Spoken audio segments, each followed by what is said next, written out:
Assalamualaikum warahmatullahi wabarakatuh. Saya Melati Purnama Putri, NPM 170137, kelas 17C Manajemen Universitas Muhammadiyah Magelang.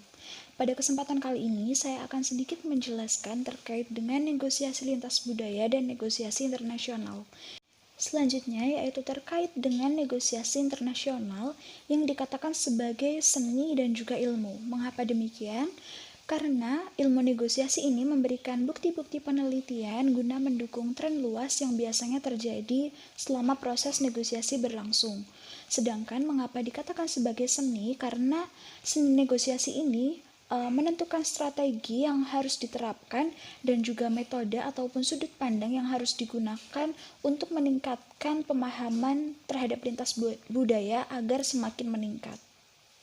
Selanjutnya yaitu terkait dengan apa yang menjadikan negosiasi internasional ini berbeda. Terdapat dua konteks, yaitu yang pertama konteks lingkungan dan yang kedua adalah konteks terdekat. Di mana dalam konteks lingkungan ini terdapat 7 poin. Yang pertama pluralisme hukum dan politik, di mana setiap negara tentunya akan memiliki institusi legal formal yang berbeda yang disesuaikan dengan keadaan dari masing-masing negara. Kemudian yang kedua ada ekonomi internasional, di mana setiap negara memiliki mata uang yang berbeda-beda sehingga harus disepakati mata uang apa yang akan digunakan. Selanjutnya yaitu ada pemerintah dan birokrasi asing, di mana setiap negara memiliki peraturannya masing-masing, seperti misalnya negara yang memberikan kebebasan kepada pengusaha untuk melakukan bisnisnya, namun ada juga negara yang memiliki aturan ketat terhadap perusahaan dan perindustrian di negaranya.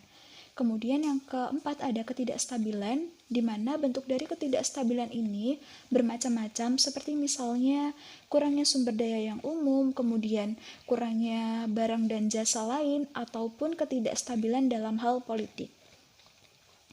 Yang kelima ada ideologi, di mana tentunya setiap negara memiliki ideologi yang berbeda-beda dan ini patut untuk diperhatikan dalam negosiasi karena perbedaan ini menjadi sangat prinsipal. Kemudian ada budaya, di mana tentunya setiap negara akan memiliki budaya yang berbeda dan ini akan sangat berpengaruh terhadap proses negosiasi, di mana budaya ini sendiri seringkali mempengaruhi cara berpikir seseorang, kemudian gaya, bahasa tubuh, dan juga hal lainnya.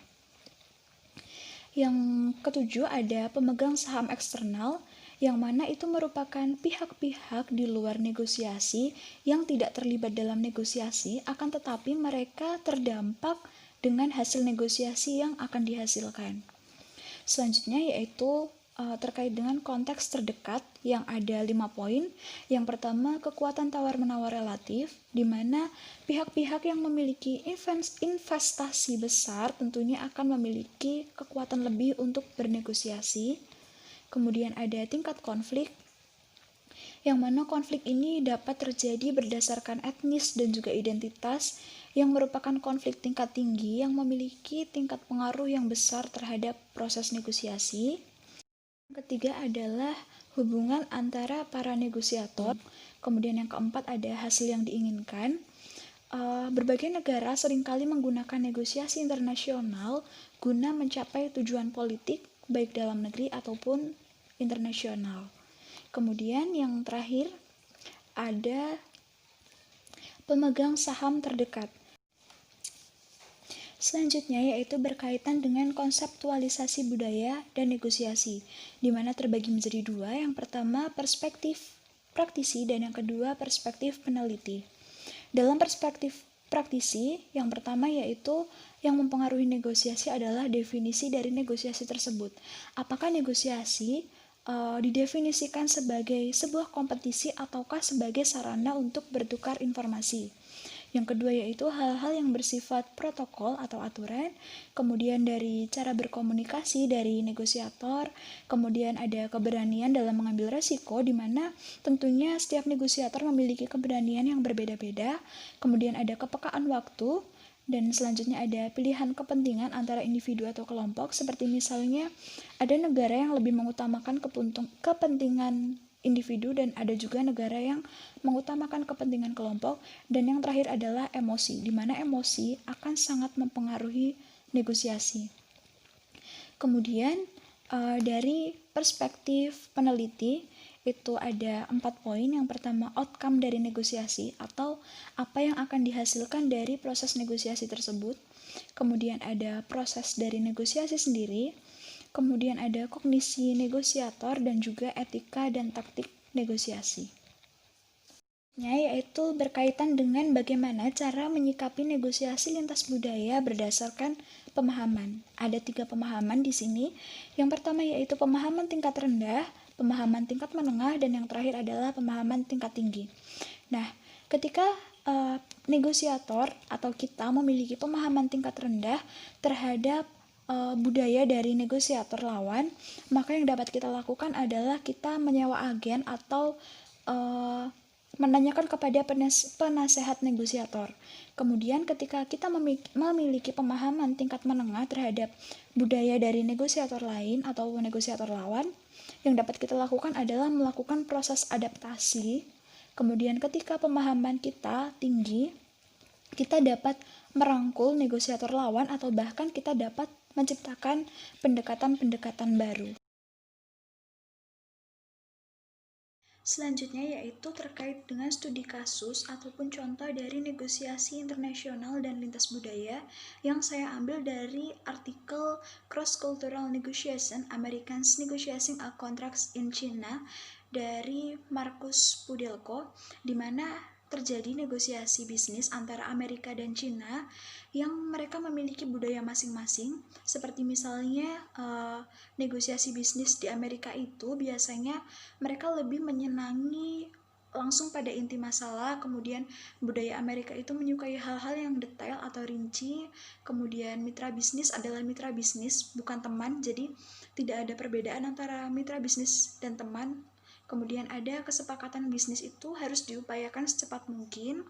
Kemudian kontrak bisnis tidak perlu melalui birokrasi yang panjang, apalagi jika melibatkan urusan politik. Kemudian mereka itu lebih menyukai mitra bisnis yang menerangkan secara rinci seperti pada poin awal tadi. Kemudian tidak mau mencampur adukan antara bisnis dan politik, karena itu dianggap sebagai korupsi. Kemudian mereka lebih bisa menerima kritik yang membangun, dan juga dalam pengambilan keputusan seseorang itu bisa langsung mengambil keputusan sejauh tidak menyinggung dan kebijakan umum perusahaan. Sedangkan di Cina itu mereka lebih ke adat istiadat timur, di mana mereka melakukan penyambutan tamu, kemudian mereka menyukai pembahasan yang prinsipnya secara umum. Kemudian mitra bisnis itu mereka menghubungkan dengan teman, jadi tidak seperti Amerika, di mana di Amerika bisnis mitra-mitra, sedangkan di Cina teman dan mitra itu seperti disangkut pautkan. Kemudian kesepakatan bisnis itu biasanya kesepakatan antara orang dan orang, bukan benda mati. Jadi mereka memperlakukan rekan bisnis itu sebagai seorang manusia yang harus diketahui sifat-sifatnya. Kemudian dalam pergaulan sehari-hari ini kejujuran itu sangat penting di Cina. Di dalam proses negosiasi lintas budaya antara Amerika dan Cina ini, mereka terjadi kasus kesalahpahaman antara Mr. Jones dari pihak Amerika dan Mr. Wang dari pihak Cina, yang diakibatkan karena kedua belah pihak itu tidak saling mengerti budaya masing-masing negara lawannya.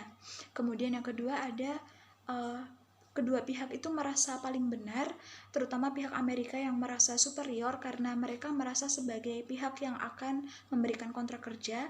Dan yang ketiga itu, jika sebuah perusahaan akan melakukan negosiasi lintas budaya, maka negosiator itu harus dikirim adalah orang-orang yang etnisnya sama, sehingga tidak diperlukan seseorang penerjemah dan mereka akan saling menghargai satu sama lain karena adanya kesamaan etnis. Jadi dari materi ini kita dapat simpulkan bahwa ketika kita melakukan negosiasi lintas budaya, maka kita harus memahami resiko-resikonya dan kita harus berusaha meminimalisir resiko tersebut. Demikian yang dapat saya sampaikan terkait dengan negosiasi lintas budaya dan negosiasi internasional. Mohon maaf apabila ada salah kata. Billahi taufik wal hidayah. Wassalamualaikum warahmatullahi wabarakatuh.